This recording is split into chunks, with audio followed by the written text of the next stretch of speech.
This is Bend at its best. We're here at 720 Northwest Riverside Drive, across from the iconic Mirror Pond and Drake Park. Living here very much allows you to have the best of Bend right out your doorstep and have your pulse on this city. Let's go inside and explore some of the features about this home that make it so special.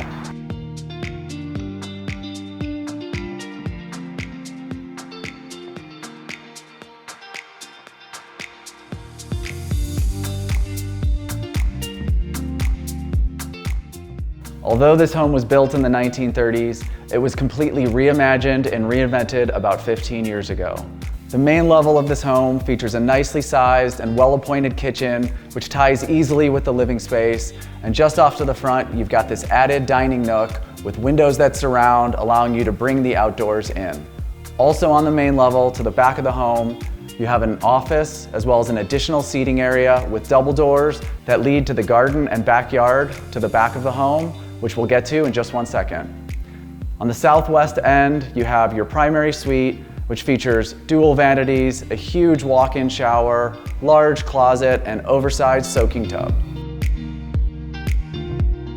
Upstairs, you will find 2 additional and amply sized bedrooms, which could be used in a number of ways, another full bath, and an abundant amount of storage. One of the coolest features about this house is this fully finished 600 square foot ADU up over the garage with its own private access off the back alley. Off the back of the home, we have this deck and tiered patio and backyard, which can be fully fenced, keeping the deer out of your garden while allowing your 4-legged friend to run around while you put your feet up and enjoy a book. Morning strolls by the river, a quick walk in the park, a stroll down to happy hour downtown, or a morning cup of coffee on this wraparound front porch are just a few of the daily things that you can enjoy in this home. We invite you to come schedule your tour and experience it for yourself.